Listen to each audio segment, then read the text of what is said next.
کل یہاں پر میں 3 وظیفے ایسے بتاؤں گا انشاءاللہ جو ٹاپ آف دا لسٹ 3 وظائف ہیں مصیبت اور پریشانی میں تکلیف دور کرنے کے لیے، سنت وظائف آپ صلی اللہ علیہ وسلم کی طرف سے تعلیم فرمائے ہوئے. ان میں سے پہلا وظیفہ یہی جس کا قرآن میں بھی ذکر آ گیا کہ جو ان الفاظ کے ساتھ ہمیں پکارے گا، اللہ تعالیٰ فرماتا ہے کذالک ننجی المؤمنین، ہم اہل ایمان کو بھی نجات دیں گے اس طریقے سے، صرف یونس کو نہیں، اہل ایمان کو بھی. چنانچہ اسی کانٹیکسٹ میں پہلا وظیفہ ہے یہ لا الہ الا انت سبحانک انی کنت من الظالمین کا. لیکن اس سے پہلے میں ایک امپورٹنٹ بات کروں دعا کے حوالے سے کہ دعا کی قبولیت کا ایک پروٹوکول بھی ہے. ویسے تو آپ مسئلہ 82 دیکھیں گے، اس میں میں نے اور باتیں بھی کی ہیں، ٹاپک دوسری طرف چلا جائے گا، لیکن انصاف ہے کہ میں اس چیز کو بھی ایڈریس کروں. جامعہ ترمذی میں صحیح سند کے ساتھ یہ حدیث موجود ہے، انٹرنیشنل نمبر کے مطابق 593 نمبر حدیث ہے، اور یہ حدیث مشکات میں آپ کو پہلی جلد میں درود شریف والے چیپٹر میں بھی مل جائے گی. سیدنا عبداللہ ابن مسعود رضی اللہ تعالیٰ عنہ کہتے ہیں کہ ایک دفعہ میں آپ صلی اللہ علیہ وسلم کی موجودگی میں نماز پڑھ رہا تھا، اور سیدنا ابو بکر اور عمر رضی اللہ تعالی عنہما وعلیہم السلام وہ بھی وہاں پہ موجود تھے. میں نماز کے جب یعنی کہ تشہد میں بیٹھا، میں نے اللہ کی حمد کی، التحیات للہ والصلوات والطیبات، اس کے بعد درود پڑھا، اور اس کے بعد میں نے دعا مانگنا شروع کی. تو آپ صلی اللہ علیہ وسلم نے ارشاد فرمایا سل تعطا سل تعطا، مانگ تجھے دیا جائے گا، مانگ تجھے دیا جائے گا. یعنی جو درود شریف اور ذکر کے ذریعے متوجہ ہوتا ہے اللہ تعالیٰ اس کی دعا قبول کرتا ہے. اور پھر ابن مسعود ادھر ہی روایت کرتے ہیں، ساتھ ہی جامعہ ترمذی میں دوسری حدیث ہے صحیح سند کے ساتھ کہ ایک شخص آیا، اس نے جو ہے وہ نماز کے دوران حمد و درود کے بغیر ڈائریکٹ اللہ سے مانگنا شروع کر دیا. تو جب وہ فارغ ہوا، آپ صلی اللہ علیہ وسلم نے اسے بلا کر کہا کہ سائل تو نے مانگنے میں جلدی کی، تجھے چاہیے کہ جب دعا مانگنے لگے پہلے اللہ کی حمد بیان کر، پھر مجھ پر درود پڑھ، اور پھر اللہ کی طرف متوجہ ہو. اور اس حدیث میں آتا ہے کہ ایک اور شخص آیا، یعنی ابن مسعود وہ خود تھے، اور اس نے اللہ کی حمد اور درود کے ذریعے دعا مانگی. تو آپ صلی اللہ علیہ وسلم فرمایا سل تعطا سل تعطا، مانگ تجھے دیا جائے گا، مانگ تجھے دیا جائے گا. تو دعا کے لیے حمد اور درود شریف ضروری. اس لیے دیکھیں نماز کی انٹلیکچوئل ترتیب ہے، آپ پہلے دعا کرتے ہیں التحیات للہ والصلوات والطیبات، اللہ کی حمد کرتے ہیں، پھر نبی صلی اللہ علیہ وسلم پر سلام عرض کرتے ہیں السلام علیکہ ایھا النبی، اس کے بعد آپ درود پڑھتے ہیں، اور اینڈ پہ آپ دعا مانگتے ہیں اللہم انی اعوذ بک من عذاب جہنم ومن عذاب القبر ومن فتنة المحیا والممات ومن شر فتنة المسیح الدجال یا اللہم ربنا آتنا فی الدنیا حسنة وفی الآخرة حسنة وقنا عذاب النار یا رب اجعلنی مقیم الصلاة ومن ذریتی ربنا وتقبل دعائی ربنا اغفر لی ولوالدی وللمؤمنین یوم یقوم الحساب. کوئی بھی دعائیں مانگیں، یہ بھی مانگیں جو میں وظائف بتا رہا ہوں، کیونکہ بخاری اور مسلم کی متفق علیہ حدیث ہے. مشکات میں آپ کو تشہد والے چیپٹر میں حدیث مل جائے گی کہ نماز میں تشہد میں درود کے بعد جو چاہو اپنے رب سے مانگو، یعنی عربی میں مانگنا ہوگا، دعائیں مانگے، دعائیں معصورہ کتاب السنت میں جتنی ہیں وہ مانگے. اس کے علاوہ بھی مانگ سکتے ہیں اگر الفاظ درست ہوں لیکن عربی زبان میں. تو یہ پہلا وظیفہ جامعہ ترمذی میں انٹرنیشنل نمبر کے مطابق 3505، مشکات میں 2292 نمبر یہ حدیث ہے.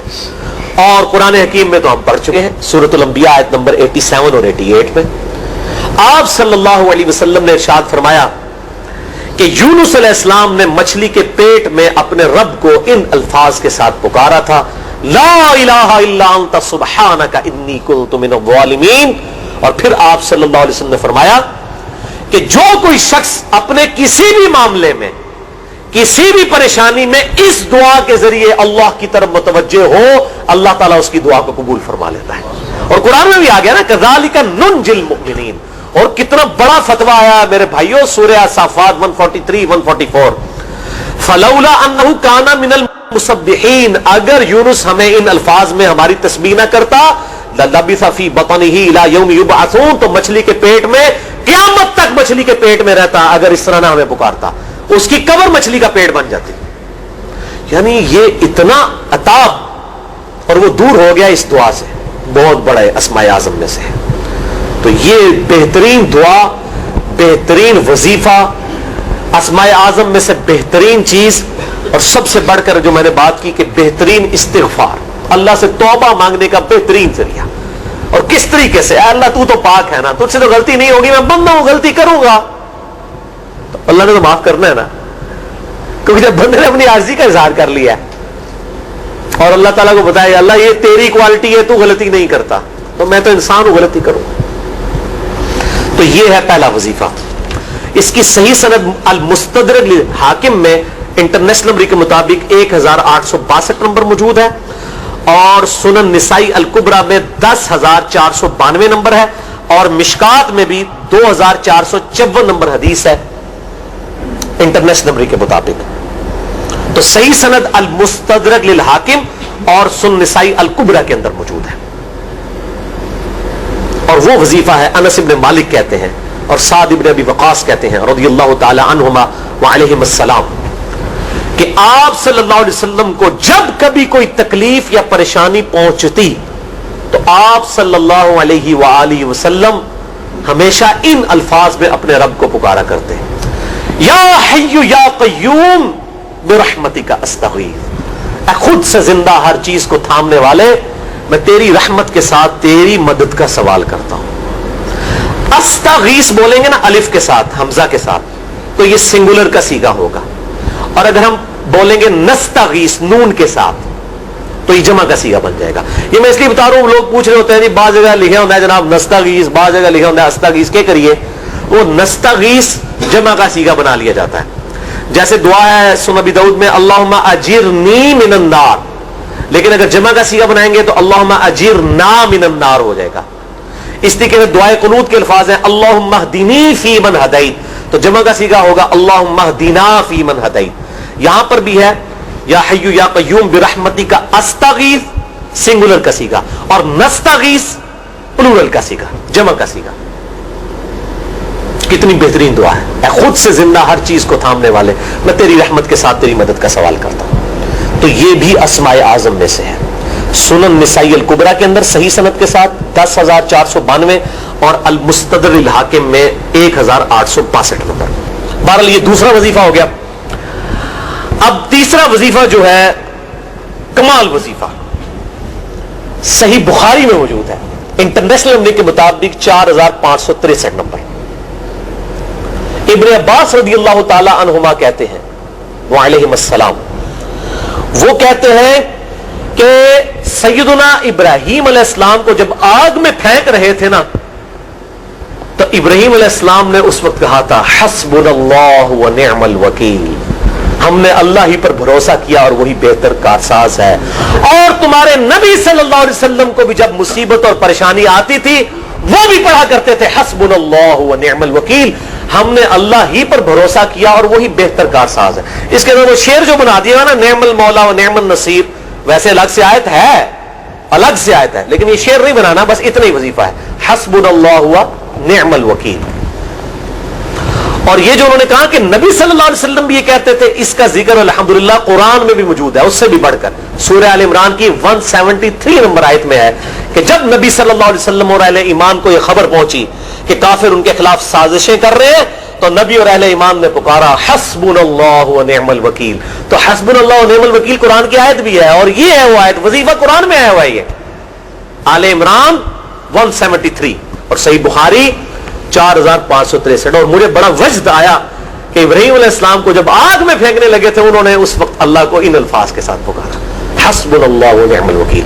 اچھا یہ جتنے بھی وظیفے ہیں نا میرے بھائیوں, ان کا فائدہ اسی وقت ہے جب آپ کو ترجمہ بھی ان کا آتا ہوگا, ورنہ آپ روزانہ جتنی مرضی تسبیح کھینچتے رہے کوئی فرق نہیں پڑے گا. اس لیے میرا ایک پرسنل مشورہ ہے کہ جب بھی یہ وظیفے پڑھے نا آپ, اردو ترجمہ بے شک آتا بھی ہو رہا ہے, ایک دفعہ اپنی زبان میں اس کو ریپیٹ کریں.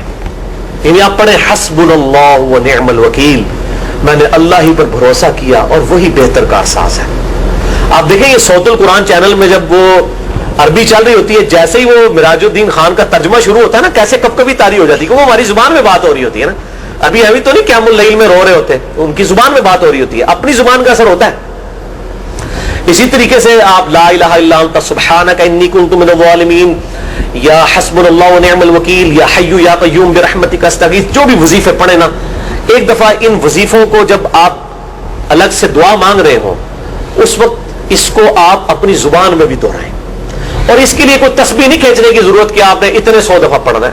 تسبیح تو ویسے ٹھیک ہے, وہ آپ استعمال کر سکتے ہیں, لیکن آپ چلتے پھرتے اٹھتے بیٹھتے ہر وقت جس حالت میں بھی, اور صحیح مسلم میں حدیث ہے کہ یہ جو وظائف ہیں ان کے لیے تو کوئی وضو بھی کیا, غسل بھی پروٹوکول نہیں ہے, ہر حال میں اللہ کو یاد کریں.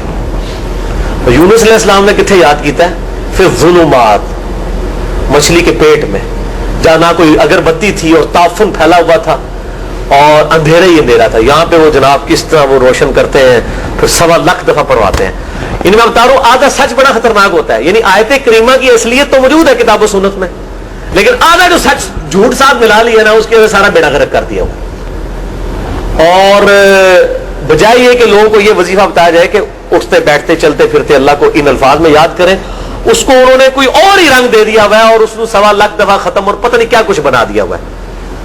تو یہ 3 وظائف تھے بڑے اہم اس حوالے سے, اور میں نے اس کو ضروری سمجھا کہ میں یہ ضرور بتا دوں.